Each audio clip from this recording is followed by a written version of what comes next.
Good afternoon. In fact, when our partners, the Nizami Ganjavi International Center, relayed the theme of the conference, the role of the academic environment in managing the sustainable development goals during the pandemic, my first instinct was to doubt that the academic environment can become involved at all during the pandemic, given that its primary responsibility is to formulate solutions for the medium and long term in order to prevent similar crises from manifesting in the future, rather than coming up with short-term answers. However, when I saw the list of participants, I realized that this online reunion served an important purpose, given that the invitees to this prestigious event are notable figures which share an academic background, who later went on to become head of state, and were therefore forced to make use of their experience as professors and scientific researchers to resolve some of the most stringent issues of the day, at a time when society itself was undergoing radical changes which brought about major economic and social crisis for many. To begin with the end, our experiences during our mandates as head of state were a success primarily because we did not limit ourselves to immediate solutions, but proved capable of conveying to the masses the essential idea that the social price that needed to be paid at the time was essential for accomplishing a higher purpose, which for those of us who served their country in southeastern Europe after the fall of communist regime was the replacement of dictatorship and planned economies with budding democracies and a functional market economy. In our post-totalitarian transition, our peoples accepted this sacrifice due to this very message of hope, eventually fulfilled, as today the countries of Eastern Europe are consolidated democracies with major market economies, just as Mauritius has proven a model of democracy and economic efficiency for Africa, and Ecuador has for Latin America.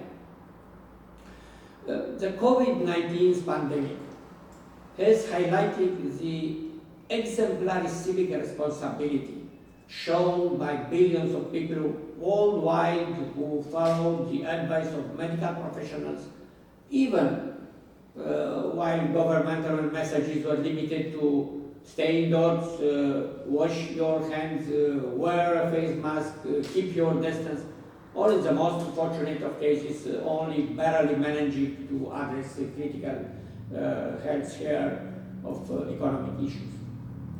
Now, 3 months on, we can see that it was a very lack of the consistent message to take the problem of sustainable development, which generated social tensions, can easily evolve into more or less controllable revolts, such as the ones buffeting the United States and several Western European countries over the past week. Coincidentally or not, 2020 should have been the debut of the decade for action of the Sustainable Development Goals, set in the broader framework of the 2030 Sustainable Development Agenda. The United Nations Sustainable Development Goals, aiming to improve upon essential yet diverse problems such as poverty, literacy, access to water and hygiene, social inequality or climate change, have not diminished in importance throughout the pandemic. Also, newsreels focus primarily on broadcasting information on symptoms, infection rate, and deaths, to count above mentioned critical issues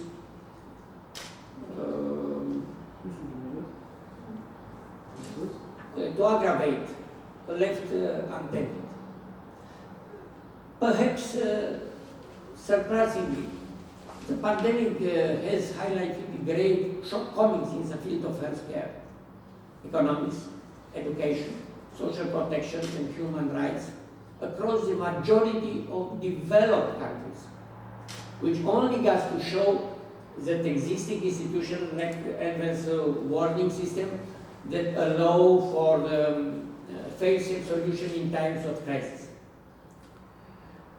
Developing countries for whom the developed world serve as role models to aspire to can now legitimately question their chosen future path.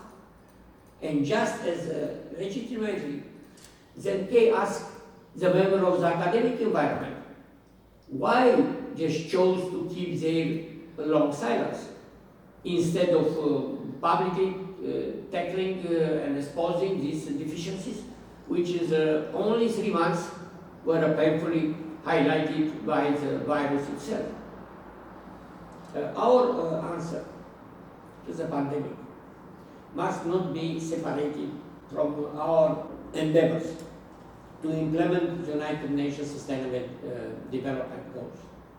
We must merely re-evaluate and prioritize those aspects we expect to worsen after the state of pandemic is lifted by the WHO CDGs 1, poverty, 4, education,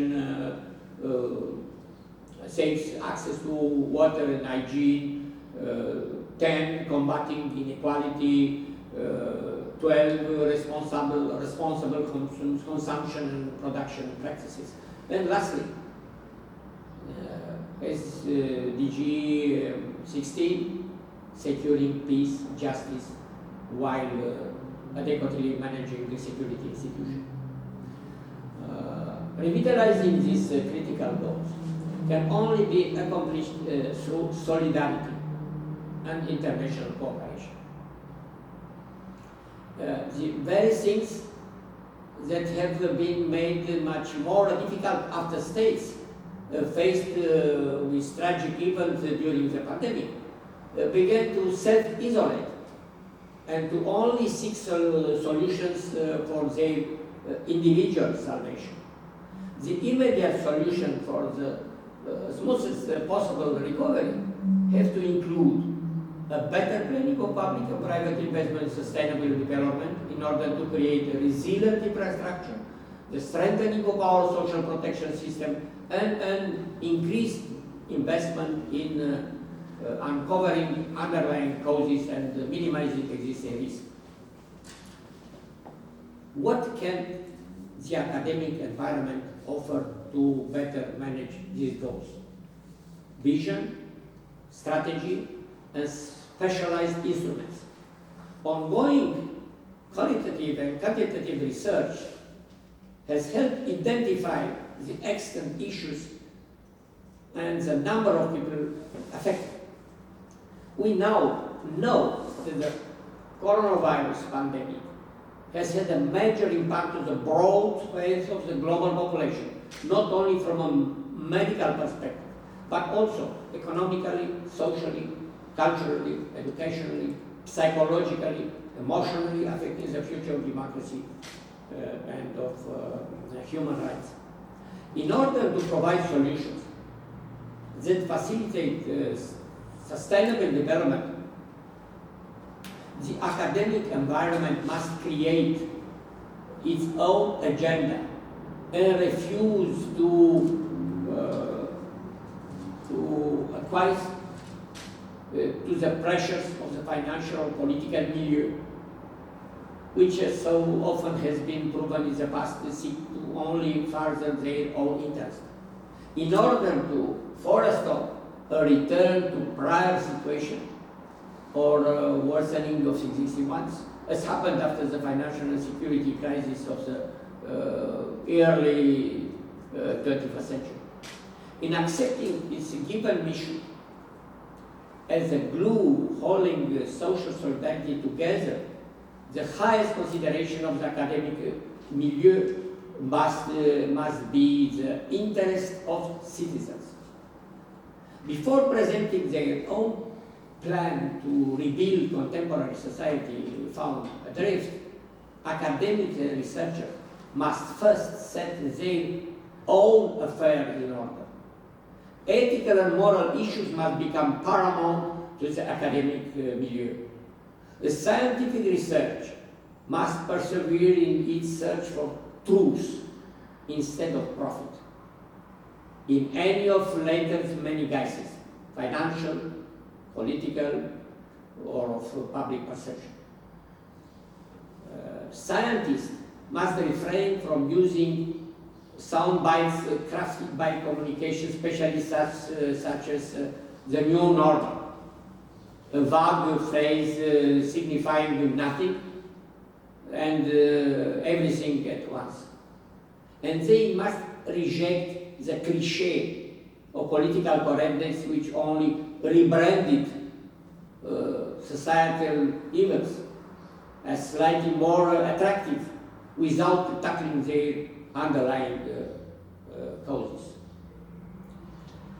Balanced SWOT analysis of the globalization project is long overdue.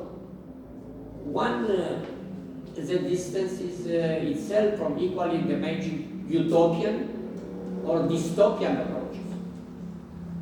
An impact study that highlights the correct proportion between social cost and benefits, as well as the preferred distribution thereof, given that all the crises of the late 20s, early 21st century have only served to exacerbate the divide between wealth and poverty, hollowing out the middle class, the pillar of representative democracy.